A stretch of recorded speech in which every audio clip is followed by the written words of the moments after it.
Bonjour les enfants. Bonjour Michel. Eh bien, dites-moi, vous avez l'air bien occupés. Oh, bonjour Michel. Brune fait la tête. Qu'est-ce qui ne va pas? Elle est pas contente parce qu'il n'y a plus que des légumes pour la recette d'aujourd'hui.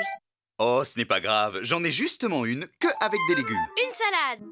Je sais, une soupe. Non, mieux que ça. Une ratatouille. Voyons si vous avez tout ce qu'il faut.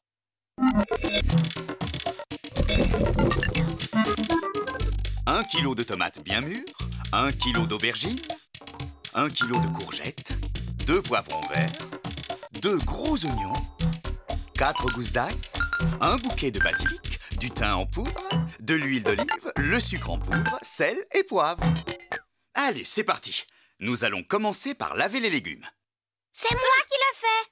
Attends, Bob. Seuls ceux qu'on n'épluchera pas ont besoin d'être lavés. Les courgettes, les tomates, les poivrons et le basilic. Ah. Toujours toi, je fais jamais rien. On va couper les courgettes en rondelles un peu épaisses en prenant soin d'enlever les bouts. Les oignons maintenant. Je vous recommande de les peler sous l'eau pour que ça ne vous pique pas les yeux. On les coupe en deux, puis en tranches fines. Et enfin, les poivrons. On enlève les pédoncules. Ce sont les queues qui rattachent les poivrons à la plante. Puis on les coupe en deux dans le sens de la longueur, on retire les graines, on les coupe en lamelles et on les met avec les oignons. On va pouvoir commencer la cuisson. Cette grande poêle est parfaite. Il me faut 10 centilitres d'huile d'olive. On va d'abord cuire les courgettes. Mais je croyais que dans une ratatouille, tous les légumes cuisaient ensemble. Ah, justement, c'est ça mon secret. Je fais dorer dans l'huile d'olive tous les légumes séparément pour qu'ils gardent tout leur goût. On va donc faire revenir les courgettes 8 minutes. Et pendant ce temps, on va peler les aubergines.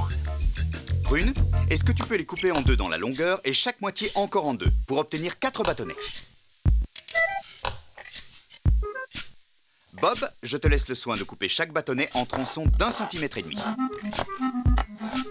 Michel, les courgettes sont déjà toutes dorées. Attention les enfants, il ne faut pas s'approcher trop près de la poêle. Maintenant, on égoutte les courgettes dans une passoire au fond de l'évier. Je voudrais encore 10 centilitres d'huile d'olive, s'il vous plaît. Dès que l'huile est très chaude, on ajoute les morceaux d'aubergine que l'on remue avec la cuillère en bois pour les faire dorer. En attendant, on va éplucher l'ail. Tenez, 2 gousses chacun, comme ça, il n'y aura pas de jaloux. Burk, ça sent drôlement fort ce truc. Regardez à l'intérieur. Oh, un petit cœur tout vert. Regarde, on dirait qu'il bat encore. Ça s'appelle le germe. Et si on le retire, ça permet de mieux digérer l'ail. Michel, les aubergines sont toutes dorées. On va les mettre à égoutter avec les courgettes.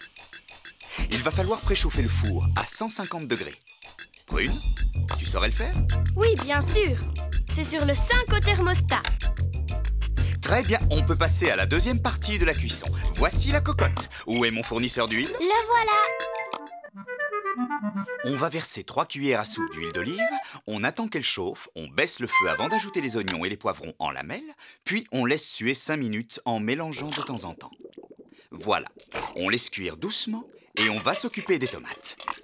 Et bien sûr, on commence par retirer les pédoncules. Je connais. Ce sont les queues, Michel. Évidemment, il l'a dit tout à l'heure. Et puis, on va les couper en deux dans le sens de l'épaisseur. Presser chaque moitié entre les doigts pour éliminer le jus et les pépins. Dès que vous aurez fini, je vais les couper en gros morceaux. Brune, est-ce que tu peux me donner l'ail haché, s'il te plaît? On ajoute l'ail, on mélange, toujours avec la cuillère en bois, et on monte le feu. On ajoute les tomates. Et devinez quoi d'autre? Une cuillère à café de sucre en poudre. Du sucre? C'est pas un gâteau. Mais pourquoi, Michel? Justement, c'est mon deuxième secret. Le sucre fait ressortir le goût des légumes et supprime l'acidité des tomates. Puis on mélange bien et on porte à ébullition. Là, on va ajouter les courgettes et les aubergines. 2 cuillères à café de sel et du poivre. On mélange bien le tout. On couvre la cocotte. Et attention, il ne faut pas oublier les gants. Et voilà, ça va cuire pendant 2 heures. 2 heures! Super, on va pouvoir aller jouer dehors. Montrez-moi vos petites mains tous les deux. Oh, je crois qu'elles ont besoin de passer sous l'eau. Nous allons pouvoir sortir la cocotte du four. Toujours avec les gants. On enlève le couvercle. Oh! Les légumes sont complètement écrabouillés. Oui, on peut le dire comme ça. Bon, qui veut ajouter le basilic? Moi! Alors Prune, il te reste à y ajouter le thym en poudre.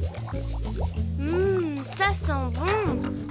On mélange, on va refermer la cocotte et la remettre au four encore 1 heure. Encore 1 heure? Ça va faire 3 heures en tout. Ben dis donc, faut pas être pressé pour faire une ratatouille.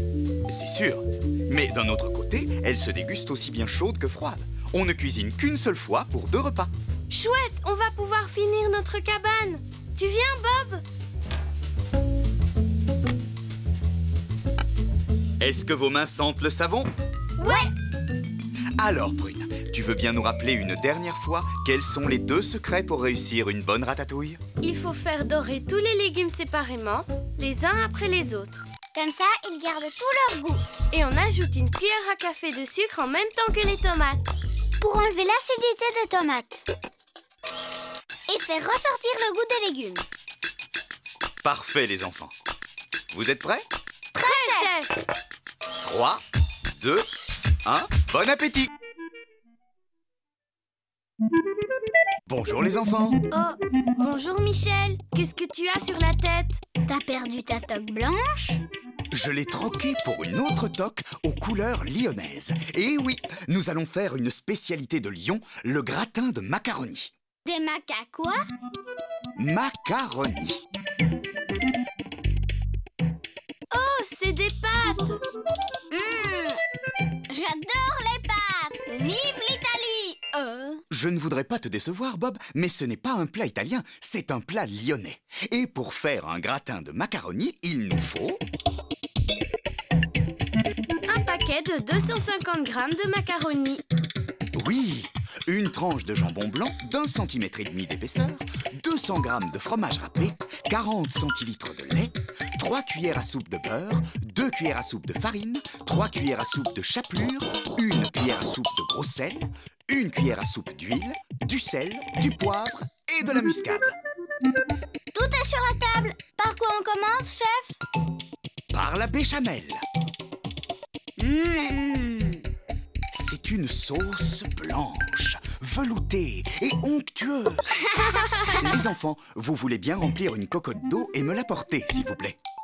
On va faire chauffer l'eau pour cuire les macaronis. Oh, j'allais oublier, il faut ajouter une cuillère de gros sel dans l'eau. Je le fais! Très bien. La sauce béchamel maintenant. On pose une casserole sur feu doux et on met 2 cuillères à soupe de beurre. D'accord. 1, 2... Et 2 cuillères à soupe de farine. 1, 2... Bien, on mélange avec un fouet et on va laisser cuire doucement 3 minutes en faisant attention que le mélange reste bien blond et bien mousseux. Prune, tu veux bien couper la tranche de jambon en bâtonnets? Des morceaux assez gros. Compris!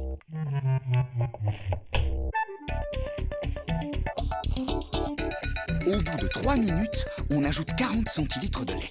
Et attention, voilà mon secret. Pour réussir la sauce béchamel, il faut verser le lait froid sur le mélange beurre-farine chaud. Cela évite les grumeaux. Prune, c'est bon pour le lait. J'arrive, chef!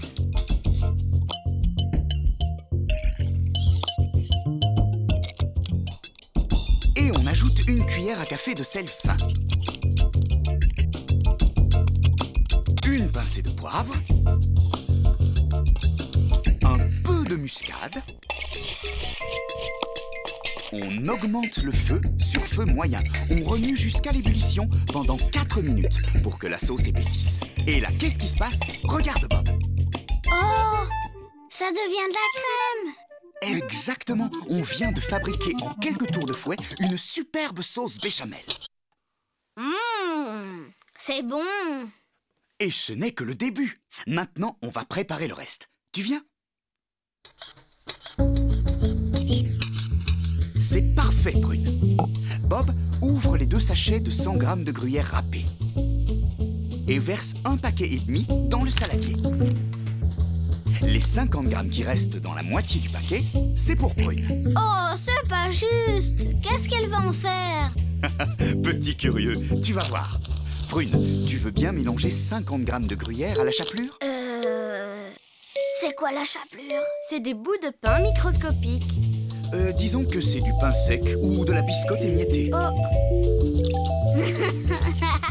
On va couvrir les macaronis avec le mélange fromage râpé chapelure pour les faire gratiner.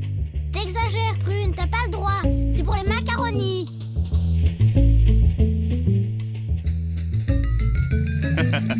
Ah, l'eau bout. On n'oublie pas d'ajouter une cuillère à soupe d'huile. C'est fait. Alors, on peut verser 250 g de macaronis dans l'eau bouillante. 500 grammes. Alors, pour en avoir 250, il faut que je mette... La moitié du paquet, évidemment.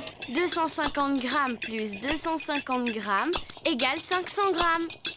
Jusqu'ici, tout va bien. Dis-moi, Prune, quel temps de cuisson est indiqué sur le paquet? 8 minutes. Donc, on laisse cuire les macaronis 8 minutes dans l'eau bouillante. Allez, plus vite, plus vite. Les pâtes sont cuites. Doucement, les enfants. Ne touchez à rien, j'arrive. N'oubliez pas les gants. On va égoutter les pâtes. Vous voulez bien m'apporter le saladier, les enfants? Comme ça, je ne ferai pas tomber de gouttes par terre. Je peux verser la béchamel? Vas-y, c'est juste le bon moment. Maintenant, on rajoute le jambon, Je le fais, Michel. le fromage râpé, et il n'y a plus qu'à bien mélanger. C'est moi qui le fais, d'accord? Oh oui, c'est le travail du chef mélangeur. Montre-nous tes talents. Prune, fais voir tes mains. Parfait. Tu vas prendre un peu de beurre avec les doigts et l'étaler sur tout l'intérieur du plat. C'est bien comme ça? Très bien. Maintenant, tu peux verser le contenu du saladier dans le plat. Prune, toi, tu vas saupoudrer les macaronis avec le mélange fromage râpé chapelure. D'accord? Rien que de le voir, ça me donne faim. Ça tombe très bien. Il n'y a plus que 8 minutes d'attente. Juste le temps de bien faire gratiner le plat et le tour est joué. Oh, encore 8 minutes. C'est super long. En attendant, Michel, on peut peut-être rappeler ton secret pour réussir une sauce béchamel. Oui, bonne idée, Bob. Alors, le secret pour réussir une béchamel, c'est que le lait doit être bien froid quand on le verse sur le mélange beurre-farine. Comme ça, il n'y a pas de grumeaux.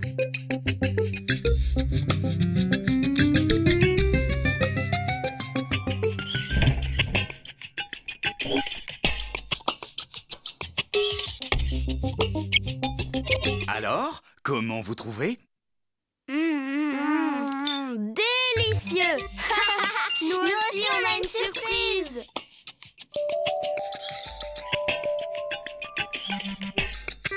Oh, merci les enfants, c'est vraiment adorable.